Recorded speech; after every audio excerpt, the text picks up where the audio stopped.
ప్రభువైన యేసుక్రీస్తు నామములో కలవరవాకు టీవీ ప్రేక్షకులకు నా శుభాభివందనాలు.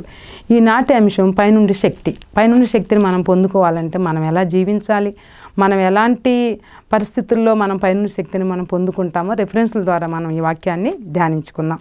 లూకా రాసిన సువార్త 24వ అధ్యాయం 49వ వచనంలో చూడండి. ఇక్కడ ఈ సంగతులకు మీరే సాక్షులు, ఇదిగో నా తండ్రి వాగ్దానం చేసినది మీ మీదికి పంపుచున్నాను. ప్రభువైన యేసుక్రీస్తు మరి తన తండ్రి యొక్క వాగ్దానాన్ని గుర్తు చేస్తూ ఉన్నాడు. మీరు పైనుండి శక్తి పొందు వరకు పట్టణంలో నిలిచి ఉండండి వారితో చెప్పిన పైనుండి శక్తి ఏ విధంగా పొందుకుంటామో మరొక రిఫరెన్స్ ద్వారా మనం తెలుసుకుందాం. రోమా రాసిన పత్రిక, అపోస్తలుడైన పౌలు రోమీయులకు రాసిన పత్రిక 8వ అధ్యాయం 14-15 వచనాలు మనం తెలుసుకుందాం. దేవుని ఆత్మచేత ఎందరూ నడిపింపబడుదురో వారందరూ దేవుని కుమారులైందరు. దేవుని ఆత్మచేత అంటే మనం చూడండి, సౌలుని ఫర్ ఎగ్జాంపుల్ తీసుకుందాం. దురాత్మ ఉంది ఆయన దగ్గర, దేవుని ఆత్మ లేదు. దేవుని ఆత్మ ఎవరి దగ్గర ఉంది? దావీదు దగ్గర ఉంది. ఇప్పుడు ఇక్కడ అంటున్నాడు దేవుని ఆత్మచేత ఎందరు నడిపింపబడతారు. దురాత్మ ఒకటి ఉంది, దైవాత్మ ఒకటి ఉంది. దైవాత్మతో ఎందరు నడిపించబడతారో వారందరూ దేవుని కుమారులు అనబడతారంట. హల్లెలూయా, ప్రైజ్ ది లార్డ్. ఏలయనగా మరలా భయపట్టకు మీరు దాస్యపు ఆత్మను పొందలేదు కానీ దత్తపుత్ర ఆత్మను పొందితిరి. దాస్యపుత్రం అంటే మనం మరి కాడి కింద, ఎవరి కాడి కింద? బానిసత్వంగా ఉండకూడదు. దెయ్యం అంటే సైతాను యొక్క కాడి కింద మనం దాని యొక్క బానిసత్వంలో మనం జీవించకూడదు. ఇక్కడ ఏమంటారు? దత్తపుత్ర ఆత్మను పొందితిరి. అమ్మ, మీరు ఒకప్పుడు ఎలా జీవించారో మనకు అనవసరం. ఒకప్పుడు జీవితం వేరు, మరి బాప్తిజం పొందిన తర్వాత జీవితం వేరు, రక్షణ పొందుతుంది. అందరూ అంటారు, చాలామంది గమనించారో లేదో, రక్షణ పొందుకున్నావా, బాప్తిజం తీసుకున్నావా, మారుమనసు పొందావా అని అంటామంటారు. ఈ మూడు ఎందుకు మన జీవితంలో అంటే, ఇంతకుముందు జీవించిన జీవితం వేరు, మారుమనసు పొందిన తర్వాత జీవితం వేరు, బాప్తిజం వేరు. ఈ మూడు అంటే మన జీవితంలో, క్రైస్తవ జీవితంలోనే కానీ అది ఎవరి జీవితం అయినప్పటికీ కూడా ఒక జీవితంలో ఒక మార్పు అంటూ ఉండాలి. ఆ మార్పు ఏంటి? మారు మనసు. ఆ మారు మనసు ఏంటి? ఇంతకుముందు మనం ఎలా జీవించాం? మన ఇష్టానుసారంగా జీవించాం. ఇప్పుడు అలా జీవించడానికి వీల్లేదు. ఎందుకు జీవించడానికి వీల్లేదు? సైతాన్ యొక్క బానిసత్వం నుంచి బయటకు వచ్చి మనం దేవుని యొక్క దత్తపుత్రాత్మగా మనం పొందుకున్నాం కదా, అందుకోసమని మనం ఏం చేయాలి? ఆయన యొక్క కుమార్తెలుగా కుమారులుగా పిలువబడుతున్నాం. అది దేవుని యొక్క ఆత్మ. అయితే ఆత్మ కలిగిన వారమే మనం అబ్బా తండ్రి అని మొరపెట్టుచున్నాము. మనము దేవుని పిల్లలమని తానే మన ఆత్మతో కూడా సాక్ష్యం ఇస్తున్నాడు. మనం ఎప్పుడు అంటే దేవుని యొక్క పిల్లలం. పైనుండి శక్తి పొందుకున్నామంటే ఎవరి పిల్లలం? మనం దేవుని యొక్క పిల్లలం.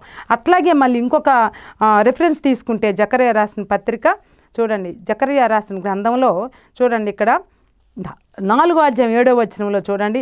అప్పుడు అతడు నాతో ఇట్లను, జెరుబ్బాబెలునకు ప్రత్యక్షము యెహోవాకు ఇదే శక్తి చేతనైనను బలము చేతనైన కాక నా ఆత్మచేతనే జరిగిన సైన్యములకు అధిపతి యెహోవా సెలవిచ్చెను. జెరుబ్బాబెలు అతడు మాట్లాడినప్పుడు చూడండి, ఇక్కడ శక్తి చేత కాదనెను, బలముతో నిది కాదనెను, నా ఆత్మ ద్వారా దీని చేతునని యెహోవా సెలవిచ్చెను. నా ఆత్మ ద్వారా దీని చేతునని యెహోవా సెలవిచ్చెను. చూసారా? ఓ గొప్ప పర్వతమా అని మనం చూసిన చదును భూమిగా మారేదనే పాట మనం పాడుకుంటాం కదా. ఆ పాటలో ఎవరి చేత ఇవన్నీ జరిగినాయి? యెహోవా యొక్క శక్తి చేతనే.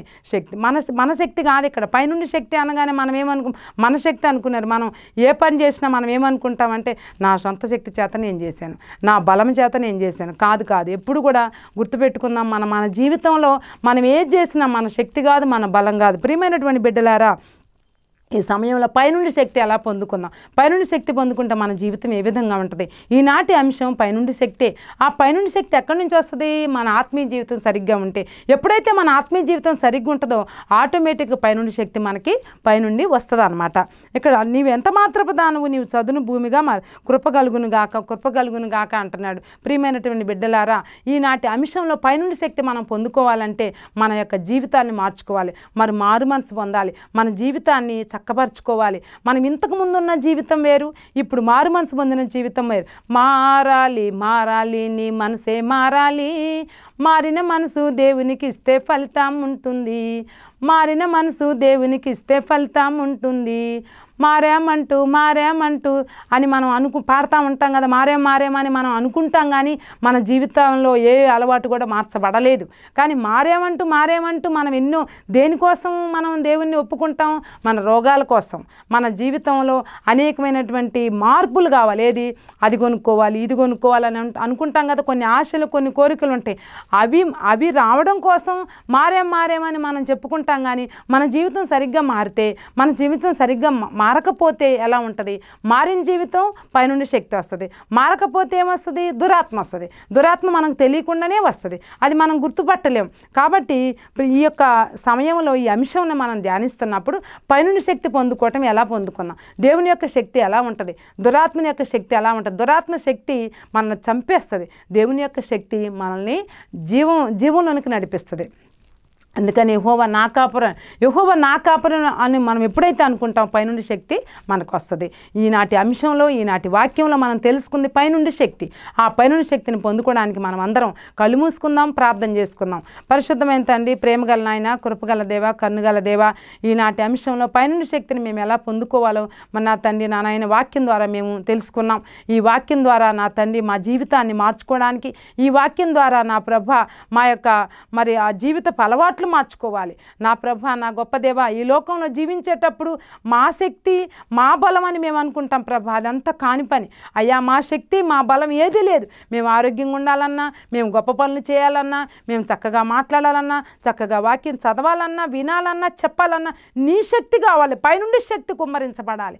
నా తండ్రి, మీ యొక్క దత్తపుత్రాత్మలుగా మేము పొందుకోవాలి ప్రభ. నా తండ్రి, మీ ఆత్మతో కుమ్మరించండి. మీ ఆత్మతో మరి మమ్మల్ని అభిషేకించమని నీ చేతులకు అప్పచెప్పుకుంటూ, పైనుండి శక్తి వాక్యం ద్వారా మేము ఇంత చక్కనైనటువంటి ఆత్మను పొందుకున్నాం. ఈ ఆత్మను పోగొట్టుకోకుండా నీ కృపా కనికరంతో మేము కాపాడబడినట్లు పైనుండి శక్తిని ఇంకను మరి పొందుకొని అనేక మందికి సాక్ష్యబిడ్డలుగా నిలబడటానికి మమ్మల్ని దీవించమని యేసుక్రీస్తు పరిశుద్ధ నామమును బట్టి వేడుకుంటున్నాం తండ్రి. ఆమేన్.